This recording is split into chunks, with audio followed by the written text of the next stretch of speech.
I am Angelina, 32 years old.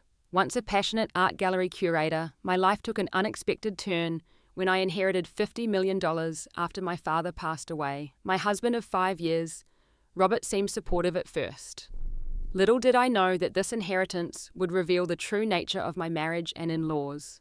Their demand shocked me to my core. Before I tell you how my refusal to hand over my inheritance turned my life upside down, let me know where you are watching from and hit that like and subscribe button. I grew up in a modest middle-class neighborhood in Portland, where my passion for art blossomed early. My parents recognized my artistic eye and encouraged my interest, taking me to local galleries and museums whenever possible. By the time I finished college with an art history degree, I knew I wanted to help discover and promote emerging artists. After working my way up from an assistant position, I eventually became a curator at the Portland Modern Art Gallery. I loved my job, the thrill of finding new talent, and the satisfaction of putting together exhibitions that moved people.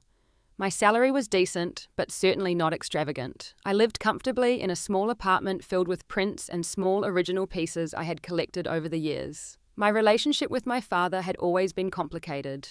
He was a software engineer who worked long hours during my childhood. When my parents divorced when I was 15, our already strained relationship became even more distant. He moved to San Francisco for a tech job, and our contact became limited to obligatory holiday calls and occasional visits. I met Robert at a charity auction 6 years ago. He was tall, impeccably dressed, and carried himself with the confidence of someone who belonged in the upscale venues I only accessed through my work. He outbid everyone for a painting I had personally selected for the auction, then asked me about the artist over champagne. "The brushwork caught my eye immediately," he said, seeming genuinely interested. "You have an exceptional eye for talent." Robert was charming, sophisticated, and seemed to value my professional opinion. He worked as a financial analyst for a prestigious firm and came from old money. Our worlds were different, but he made me feel special, important. Our romance moved quickly. Weekend trips to wine country, surprise tickets to exclusive gallery openings, and romantic dinners at restaurants where reservations typically required months of waiting. Looking back, I should have questioned how easily he navigated these privileged spaces, how comfortable he was spending money. But I was enchanted. When Robert proposed after just 7 months of dating, presenting a diamond ring that must have cost more than my annual salary, I hesitated briefly. Something about the speed of our relationship concerned me, but he had reasonable explanations for everything. "When you know," he said, holding my hands. "Life is short, Angelina. Why wait when we could start building our life together now?" We were married within a year of meeting. The wedding was larger and more extravagant than I would have chosen, but Robert insisted on impressing our guests. It was there I first met his family properly. His father, Richard, a stern business magnate. His mother, Eleanor, perfectly coiffed and evaluating everything with critical eyes. And his younger sister, Sophia, who seemed uncomfortable in her expensive dress. "We are so pleased Robert has found someone with such creative talents," Eleanor said during our first meeting, her smile not quite reaching her eyes. Though I always imagined he would marry someone from our circle. I brushed off her comment, attributing it to typical mother-in-law adjustment. But over the next 5 years, I noticed how the family evaluated everything in terms of monetary value. Conversations at family dinners inevitably turned to investments, property values, and business acquisitions. Robert always seemed different around them, more focused on impressing his father, more concerned with appearances. My relationship with my father took an unexpected turn 2 years ago. He reached out to me asking to meet. Over coffee, he explained that he had been diagnosed with heart problems and wanted to repair our relationship.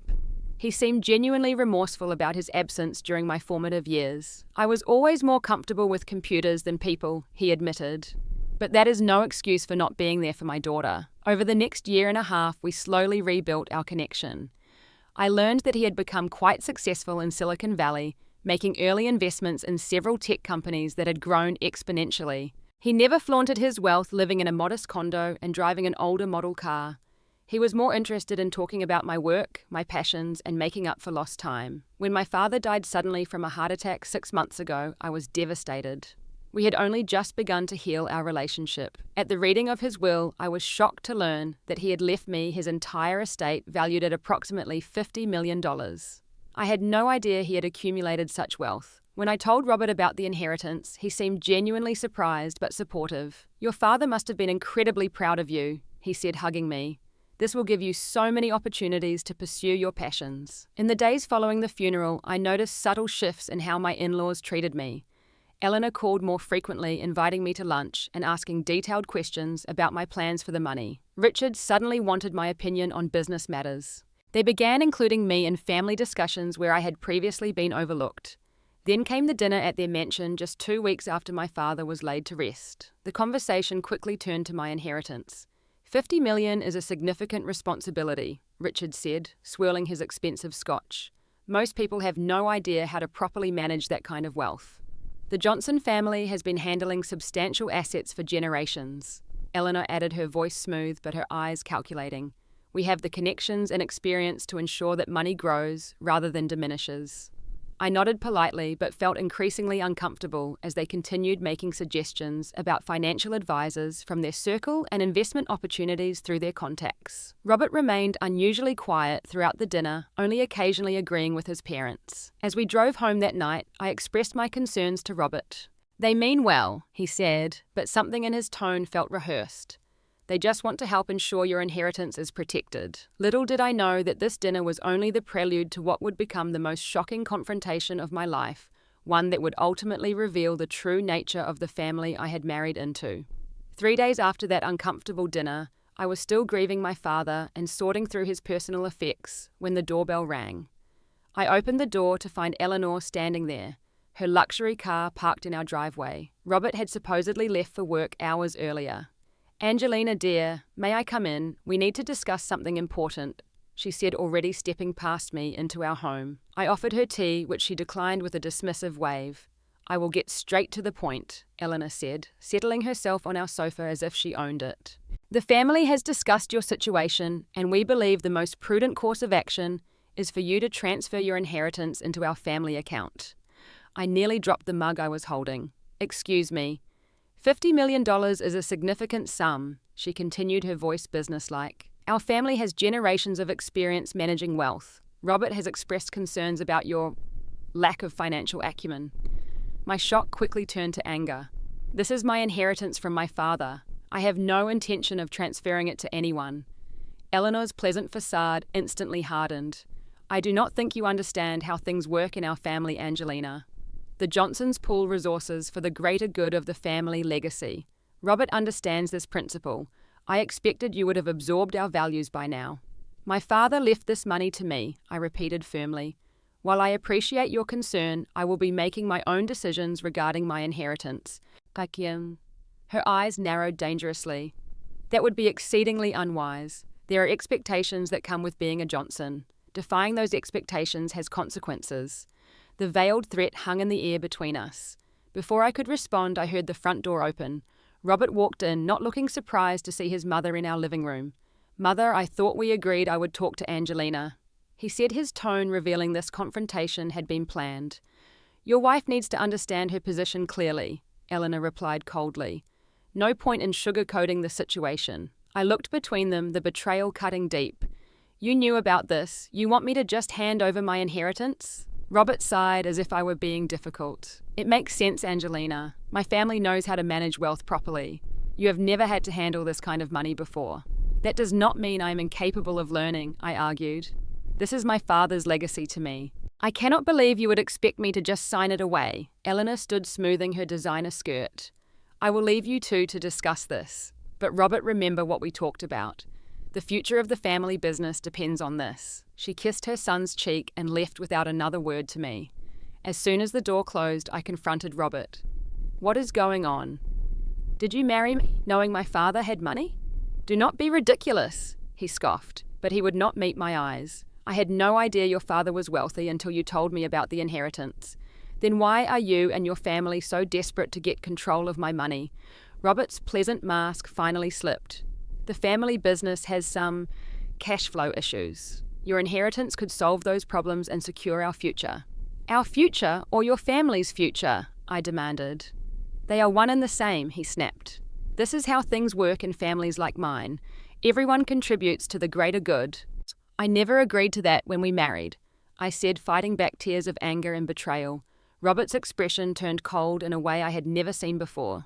"Then perhaps you need to reconsider your position as my wife. I have been more than patient with your middle-class sensibilities, but this is where I draw the line.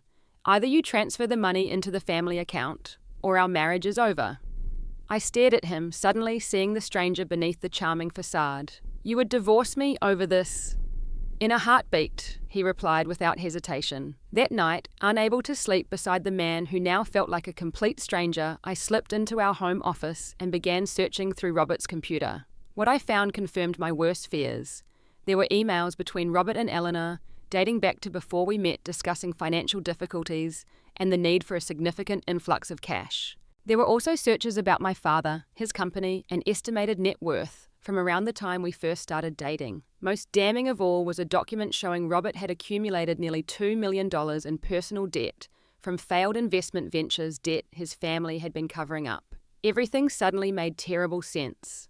Our meeting at the charity auction had been no coincidence. I had been targeted, and our entire relationship had likely been built on calculation rather than love. When I confronted Robert with the evidence the next morning, he did not even deny it. "Business is business," he said coldly. "The fact that I grew fond of you was an unexpected bonus." "Fond of me?" I repeated, feeling physically ill. "Was anything between us real?" He shrugged.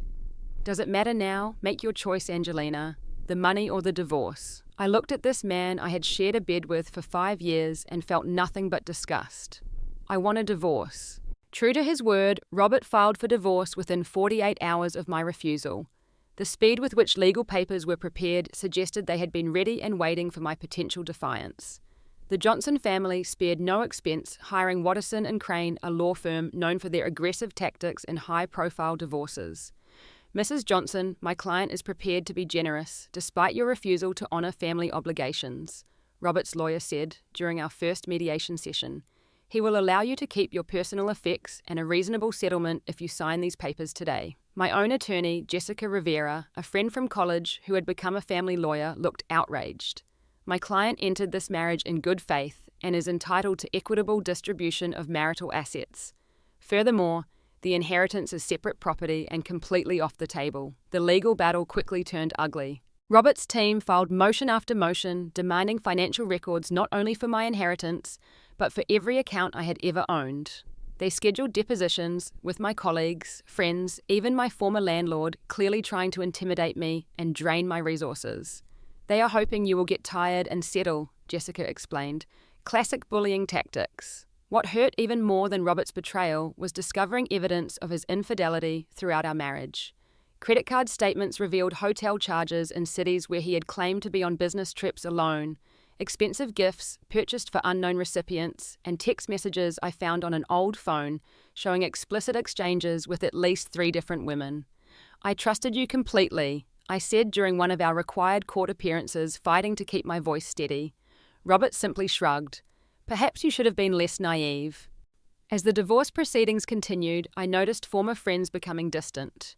Invitations stopped coming, and people I had considered close began avoiding my calls. Eventually, my friend Mia confessed what was happening. "Robert and his mother are telling everyone you are a gold digger who is trying to ruin him," she explained uncomfortably. "They are saying you hid your family money until after the marriage, and now you are refusing to help despite their financial difficulties." The character assassination was methodical and effective. People who had known me for years suddenly questioned my integrity. Even some of my colleagues at the gallery began treating me differently, no doubt influenced by the Johnsons' significant donations to the arts community. The emotional toll was immense. I had lost not only my husband and the life I thought we were building, but also my reputation and many of my social connections. I found myself crying, unexpectedly losing sleep and questioning my own judgment. How had I missed the signs for so long? The final blow came when Robert's lawyer filed a motion claiming that Robert was entitled to half my inheritance, despite it being separate property.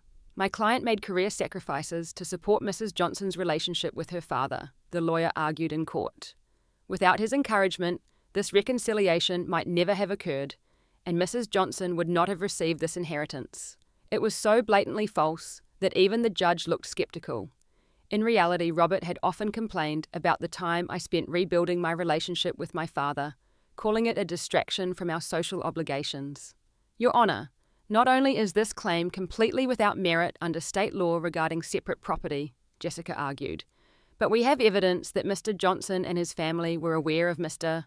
Wallace's wealth prior to the marriage and may have orchestrated the relationship specifically to gain access to those funds. The judge ultimately ruled in my favor, declaring the inheritance my separate property and dismissing Robert's claim to it. However, she did order a division of our marital assets, which meant selling our home and splitting the proceeds. On the courthouse steps after the final hearing, Robert approached me one last time. "You could have been part of something greater than yourself," he said, adjusting his expensive tie. "Now you are just another wealthy woman with no purpose." "Better that than a man who sells his soul for money," I replied. He laughed coldly. "Money is power, Angelina. Without my family, you will find that 50 million does not get you as far as you think." With that parting shot, he walked away to where Eleanor waited in their black luxury sedan, not even bothering to look back.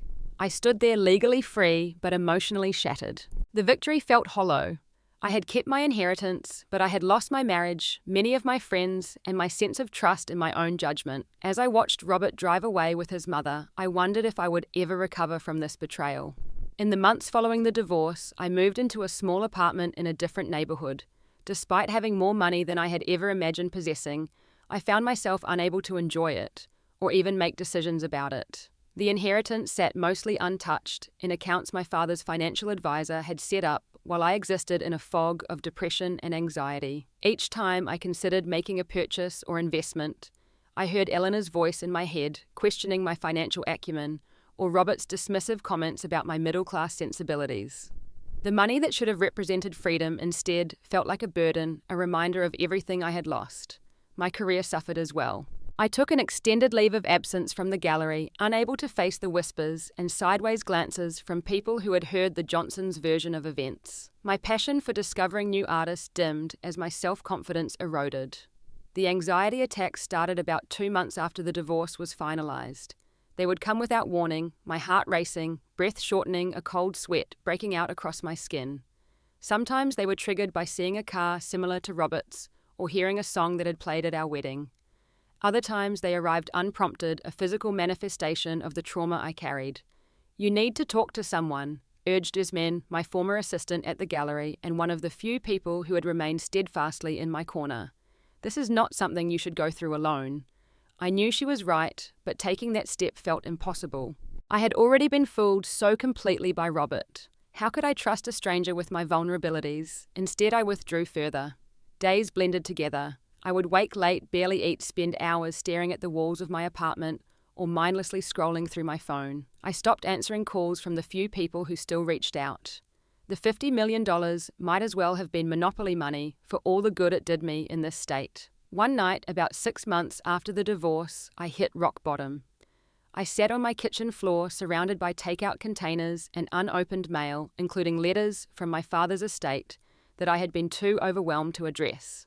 A half-empty bottle of wine sat beside me as I scrolled through old photos on my phone, torturing myself with images of happier times that now seemed like elaborate fictions. In one photo, Robert and I stood smiling in front of the small gallery where we had purchased our first piece of art together. His arm was around my waist and I leaned into him, trusting and oblivious. Had he been calculating even then how much I might be worth to his family? Had anything been real? I hurled my phone across the room, watching with detached interest as it cracked against the wall. Then I put my head in my hands and sobbed until I had no tears left.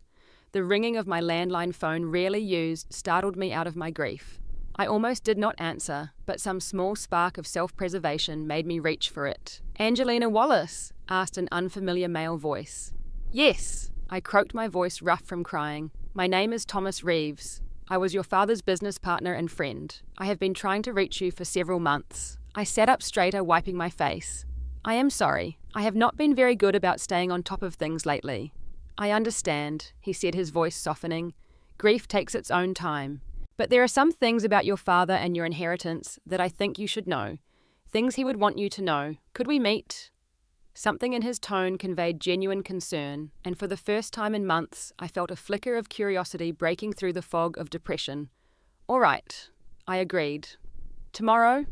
We arranged to meet at a quiet cafe near my apartment. That night, I slept better than I had in months, as if just the possibility of new information about my father had unlocked something within me.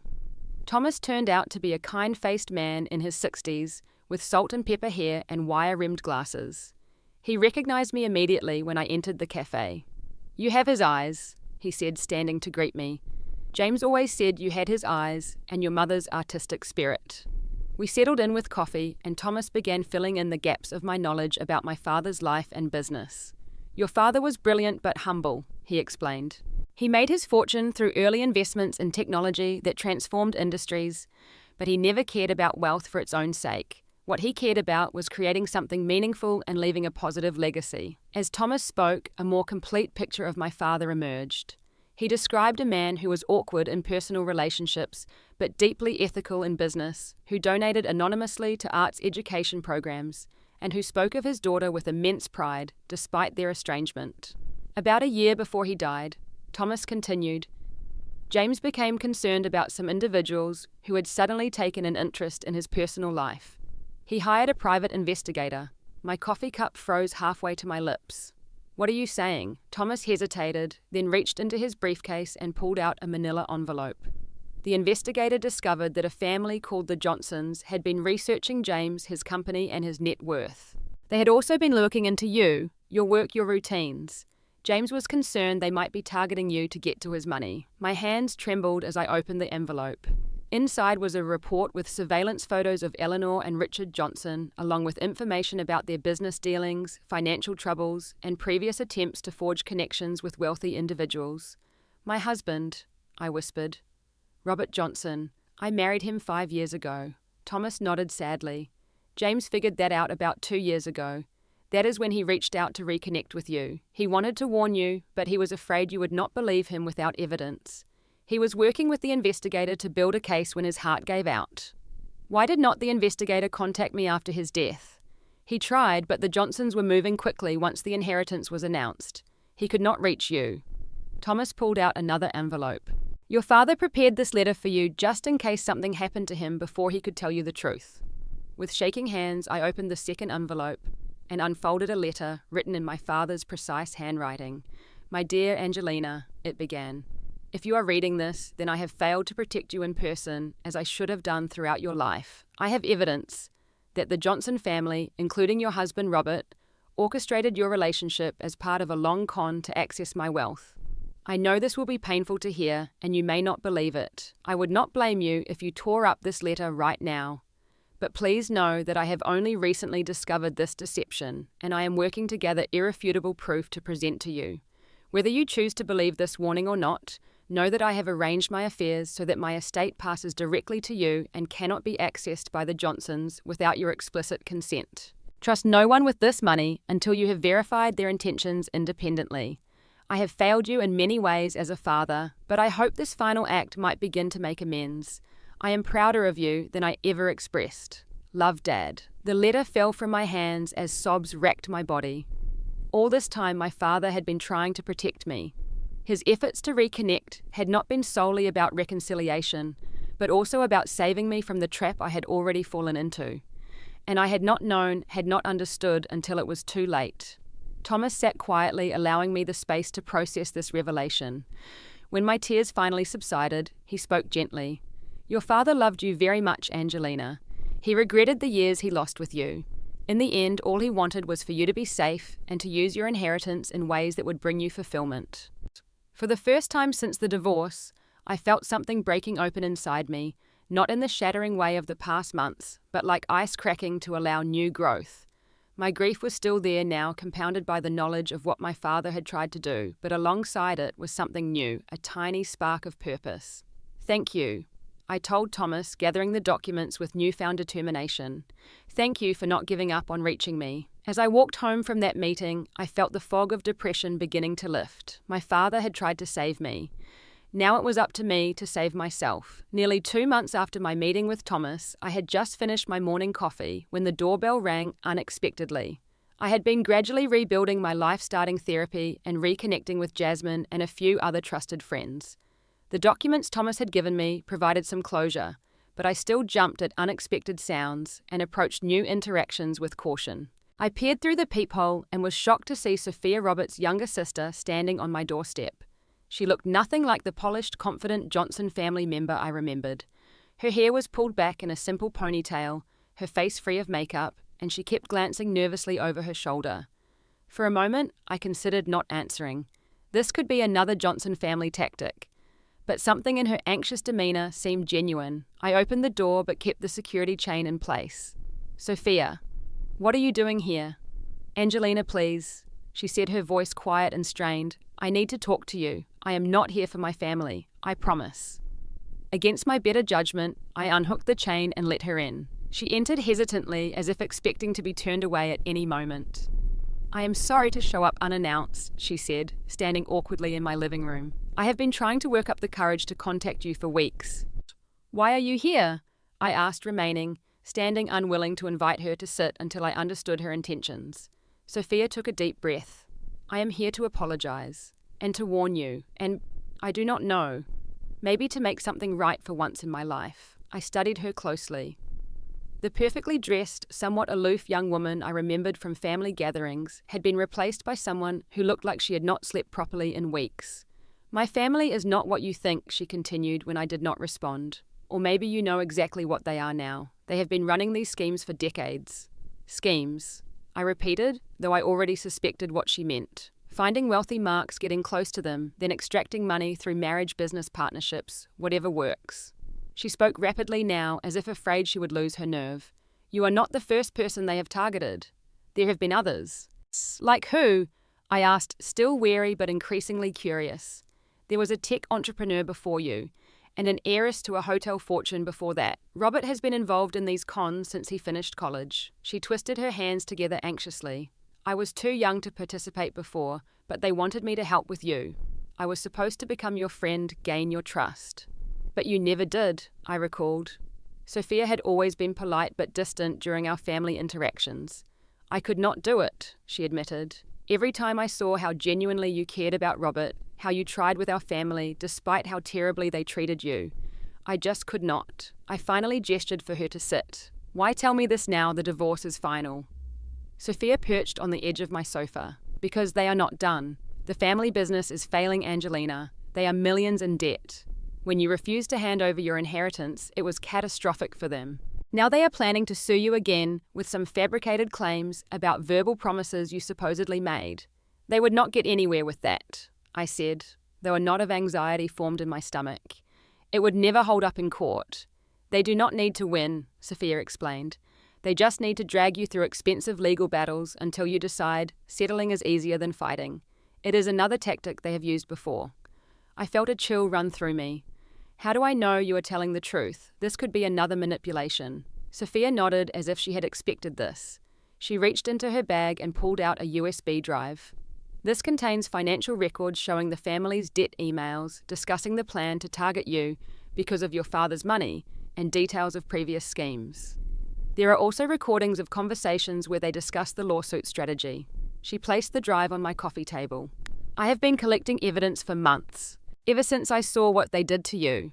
"Why would you betray your family like this?" I asked, not touching the drive. Tears filled Sophia's eyes. "Because what they did to you was wrong. Because I am tired of being part of something so ugly. Because maybe I want a chance at a life that is not built on lies." She wiped her eyes. "My parents have controlled everything about my life. The schools I attended, the people I was allowed to befriend, even what I studied in college. Robert follows their lead in everything. I do not want to be like them anymore." Her vulnerability seemed too raw to be feigned. Still, I had been fooled before. "I will need to verify everything on here," I said, finally picking up the drive. "Of course," Sophia agreed. "I would not expect anything less." She stood to leave, then hesitated. "There is one more thing you should know. Robert was never in love with you, but I think part of him wanted to be. You are different from the others. Sometimes he would forget the con and just be happy with you. Those moments confused him. I was not sure if this information made things better or worse. That does not excuse what he did." "No," she agreed quietly. "Nothing does." After Sophia left, I called Jasmine, who came over immediately. Together we reviewed the contents of the USB drive. Everything Sophia had claimed was there. Financial records showing the Johnson business on the verge of bankruptcy, emails discussing me as a target before I ever met Robert, and recordings of family meetings where they coldly discussed using the legal system to pressure me into a settlement. "This is unbelievable," Jasmine said, shaking her head as we listened to Eleanor's voice, calmly discussing how to break me down through legal harassment.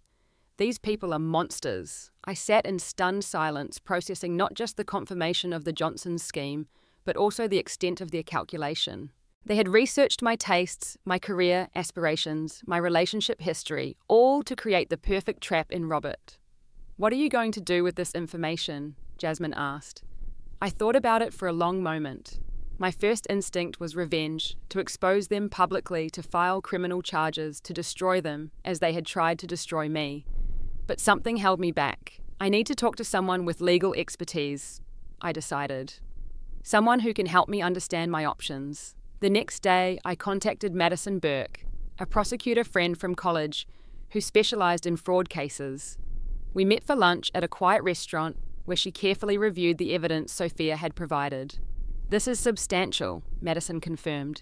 "There is enough here to build a case for fraud, conspiracy, even possible RICO violations, given the pattern of activity." "So I should go to the police?" I asked. Madison considered this.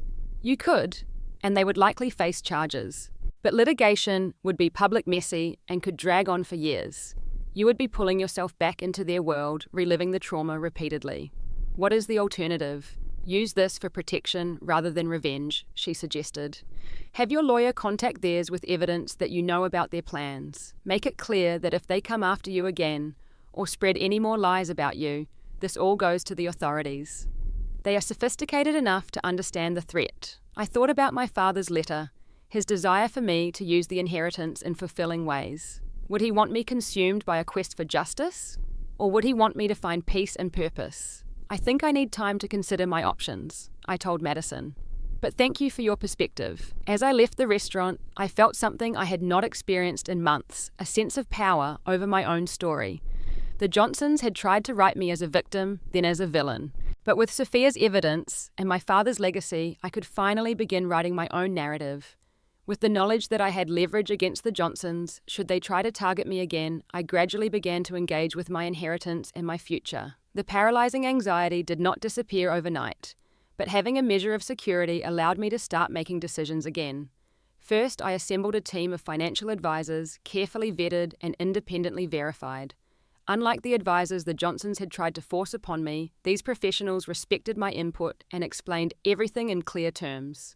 We created a diversified investment strategy that aligned with my values and secured the principle of my inheritance. As I became more comfortable with my new financial reality, I found myself thinking about my father, his legacy, and what he might have wanted for his money. According to Thomas, he had been a quiet supporter of arts education, particularly programs that reached underprivileged children. This resonated with my own passion for making art accessible to everyone. "I want to use part of the inheritance to create something meaningful," I told Jasmine over coffee one morning, "something that honors my father, but also reconnects me with what I love." "What about a foundation?" she suggested. "You could fund arts programs in schools or scholarships for young artists." The idea took root immediately. I began researching existing programs, identifying gaps in arts funding, and meeting with education specialists. The work gave me a sense of purpose I had been missing, and I found myself waking up excited about the day ahead for the first time since the divorce. 3 months after my conversation with Jasmine, I incorporated the Second Chance Arts Foundation, named both for the second chance my father and I had begun before his death, and for the second chance I was giving myself. The foundation would provide grants to schools in underserved communities to develop comprehensive arts programs and would offer scholarships to promising young artists who lacked financial resources. "I need someone I trust to help run this," I told Jasmine after outlining my vision. "Someone who understands art and artists, who has organizational skills, and who I know has my back." Jasmine smiled. "Are you offering me a job?" "I am offering you a partnership," I clarified.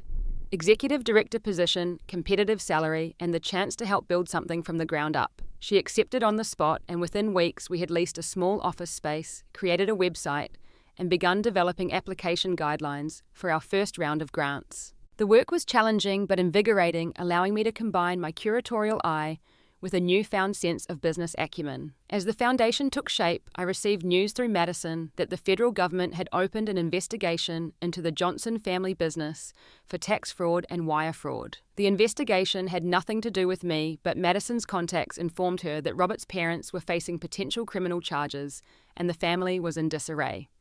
Robert has reportedly left the country, Madison told me. Rumor has it, he is somewhere in the Cayman Islands, trying to access hidden accounts before they are frozen. I was surprised by my own reaction to this news. Instead of satisfaction, I felt a strange mixture of pity and detachment. The Johnsons had seemed so powerful, so untouchable during my marriage. Now they were running scared, their carefully constructed empire crumbling. How does it make you feel? My therapist asked when I shared this update during our session.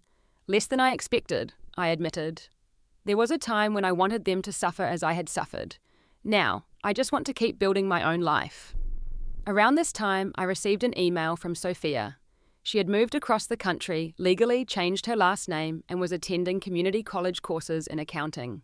I am trying to start over, she wrote. Sometimes I feel guilty for abandoning my family, but then I remember what they did to you and others. I hope someday I can make up for the small part I played in their schemes. I surprised myself by responding warmly, assuring her that she had done the right thing by coming forward. Over the following months, we developed a cautious friendship through email and occasional phone calls.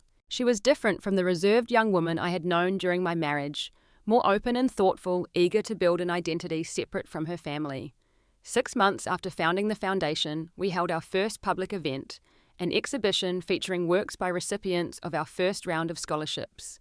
The gallery space we rented was packed with educators, artists, and supporters. As I gave a short speech about the Foundation's mission, I spotted Thomas in the crowd, smiling proudly.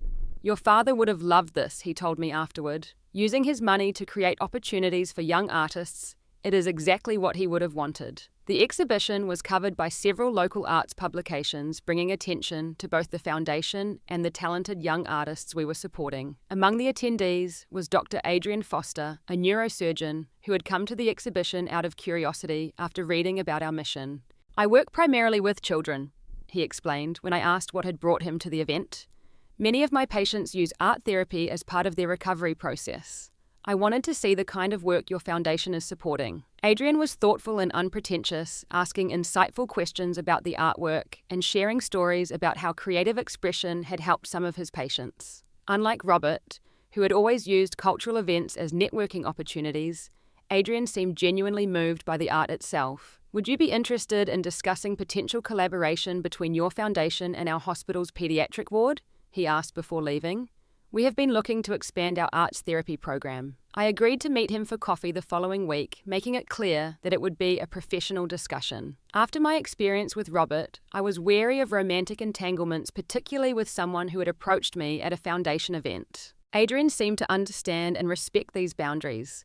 Our coffee meeting was productive and strictly focused on how the foundation might support arts therapy programs. Adrian was knowledgeable and passionate about his work, never once making me feel uncomfortable or attempting to steer the conversation toward personal matters. Over the following months, we developed a professional friendship as our organizations collaborated. I found myself looking forward to our meetings, appreciating his straightforward communication style and genuine concern for his patients. Slowly, tentatively, I began to trust his consistency and integrity. Nearly a year after my divorce was finalized, the Second Chance Arts Foundation had grown beyond my initial expectations. We had expanded our programs to 3 cities, supporting arts education in dozens of schools and providing scholarships to promising artists from disadvantaged backgrounds. Jasmine had proven to be an exceptional executive director, and we had hired a small but dedicated staff. I had also begun creating again, setting up a small studio in my new apartment where I experimented with mixed media art for the first time since college. The pieces were raw, emotional expressions of my journey through betrayal and recovery. I had no intention of showing them publicly, but the process of creation was healing in itself. On the anniversary of my father's death, I visited his grave with a bouquet of his favorite flowers. As I stood there, I reflected on how much had changed in the past 18 months. I wish we had had more time, I said softly. There is so much I would ask you now, but I want you to know that I am using what you left me to build something good. I think you would be proud. As I turned to leave, I noticed Adrian standing respectfully at a distance holding flowers of his own. I did not know you would be here, he said, seeming embarrassed. I can come back later. No, stay, I said, surprised. Did you know my father? Adrian nodded. I consulted on his case when he was first diagnosed with heart problems. We developed a friendship of sorts. He talked about you often. This unexpected connection felt somehow right, a thread connecting my past to my present. We walked together through the cemetery, and for the first time, I felt comfortable sharing more personal aspects of my story with Adrian. Your father mentioned once that he hoped you would use the inheritance to pursue your passions, Adrian said. He seemed to regret that his own pursuit of success had cost him years with you. The foundation is part of that, I acknowledged. But I am also learning that wealth is not really about the money itself, but about what you do with it and who you share it with. Adrian smiled. That sounds like wisdom earned the hard way. The hardest, I agreed. But maybe that is the only kind that sticks. 1 year and 3 months after finalizing my divorce from Robert, the Second Chance Arts Foundation held its first national exhibition in a prestigious gallery in New York. The event showcased works from talented young artists we had discovered and supported across the country, many of whom had never had their art displayed in such a prominent venue before. Standing in the crowded gallery watching these emerging artists discuss their work with critics, collectors, and fellow artists, I felt a profound sense of satisfaction. This was what my inheritance had made possible, not the shallow displays of wealth the Johnsons had valued, but genuine opportunities for creative expression and growth. You have built something remarkable here, said Adrian, who had flown in from Portland to attend the opening. Over the past months, our friendship had gradually deepened into something more, though we were taking things incredibly slowly. After my experience with Robert, I was cautious about romantic involvement. But Adrian's patience and consistent integrity had slowly earned my trust. Not just me, I said, gesturing to where Jasmine was expertly handling press inquiries. It has been a team effort from the beginning. Still, Adrian insisted, this vision came from you. You took something painful and transformed it into something beautiful. I thought about how far I had come since those dark days after the divorce, when I could barely get out of bed. The healing had not been linear, and I still had moments of doubt and anxiety, but I had found my footing and my purpose. The foundation had expanded beyond our initial goals, now operating in 7 cities, with programs ranging from school arts funding to artist residencies and community workshop spaces. We had partnered with several hospitals, including Adrian's, to develop specialized arts therapy programs for patients dealing with trauma and long-term illness. My personal relationship with my inheritance had evolved as well. The money no longer felt like a burden or a curse, but like a tool, something I could use deliberately to create positive change. I had learned to manage it wisely with the help of trusted advisors, ensuring the foundation would be sustainable for years to come, while also allowing me to live comfortably without extravagance. News about the Johnsons occasionally reached me.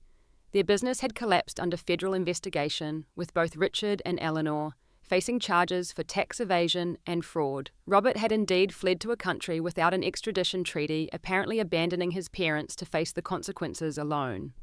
Their mansion had been sold to cover debts, and the family name that had once commanded respect in business circles was now synonymous with corruption. I felt no joy in their downfall, only a sense of closure. They had chosen their path just as I had chosen mine. Sophia had completed her accounting degree and was working for a non-profit organisation on the East Coast. We maintained our occasional correspondence, and I had even appointed her to a junior position on the Foundation's Finance Committee, where her insight and attention to detail proved valuable. She was building a life defined by her own choices rather than her family's expectations. I have something to show you, I told Adrian as the exhibition event wound down. I led him to a small side room of the gallery, where somewhat nervously I had arranged to display 3 of my own mixed media pieces. You never told me you were creating art again, he said, studying the emotionally charged works with genuine interest. It started as therapy, I explained. A way to process everything that happened. I never intended to show them to anyone, but Jasmine convinced me they deserved to be seen. The pieces told the story of my journey without explicit narrative, using texture, color, and form to express the progression from betrayal through grief to renewal. They were deeply personal and somewhat raw compared to the polished works in the main exhibition, but they were honestly mine. They are powerful, Adrian said after examining each one carefully. Thank you for sharing them with me. Later that evening, as we walked through the New York streets, Adrian mentioned something that caught me by surprise. "Did you know your father consulted me about a heart condition about 6 months before his death?" I stopped walking. "You never mentioned that before." Adrian looked apologetic. Doctor-patient confidentiality prevented me from bringing it up initially, but he left a note in his medical file explicitly permitting me to discuss his case with you should the opportunity ever arise. I have been waiting for the right moment. "What did he say?" I asked, curious about this new connection to my father. "He asked a lot of questions about my background, my training, almost like an interview," Adrian recalled with a small smile. "At the time, I thought he was just being thorough about his medical care. Looking back, I wonder if he was vetting me." "Vetting you for what?" "He talked about you often during our appointments," Adrian explained. "He was so proud of your career in art curation, your eye for undiscovered talent. He mentioned hoping you would meet someone who appreciated your passion and integrity." He looked slightly embarrassed. I think he might have been matchmaking in his own way. The thought that my father might have intentionally introduced us, even indirectly, was both surprising and strangely comforting. Perhaps it was his final gift, a potential connection with someone he had personally assessed as trustworthy. "My father was more strategic than I ever gave him credit for," I said, feeling a mix of amusement and gratitude. As we continued our walk, I reflected on how my understanding of my father had evolved since his death. The man who had seemed distant and preoccupied during my childhood had been revealed as thoughtful and protective in ways I never recognized. Though our reconciliation had been cut short, I had come to appreciate the complexity of his legacy, both financial and personal. The next morning, I woke early and stood by the hotel window, looking out at the city beginning to stir. In just over 18 months, I had lost my father, discovered an unexpected inheritance, endured a devastating betrayal and divorce, and built a foundation that was already changing lives. The journey had been painful but transformative. I thought about what I had learned, that wealth without purpose is meaningless, that trust must be earned rather than freely given, that healing happens through creation and connection. Most importantly, I had learned that sometimes losing what you thought you wanted leads you directly to what you actually need. My phone chimed with a text from Jasmine informing me that a major arts education organization wanted to partner with our foundation, expanding our reach even further. I smiled, feeling ready for whatever came next. The money that had nearly destroyed my life had become the means of rebuilding it stronger and more authentic than before. The inheritance that the Johnsons had coveted had become something they could never have understood or appreciated, a catalyst for positive change rather than a symbol of status. As I prepared for another day of meetings and opportunities, I felt grateful for this unexpected path with all its challenges and revelations. The future stretched before me, not perfectly clear, but full of possibility, and for the first time in a long time, I was eager to see where it might lead. If there is one thing I have learned through this journey, it is that sometimes the most painful endings create space for the most meaningful beginnings. Have you ever experienced a situation where something that initially seemed devastating turned out to be a blessing in disguise? Share your story in the comments below. And if this story resonated with you, please like, subscribe, and share it with someone who might need to hear that there is life after betrayal. Thank you for listening to my journey, and remember that your worth is never determined by how others treat you, but by how you choose to rebuild when the world falls apart.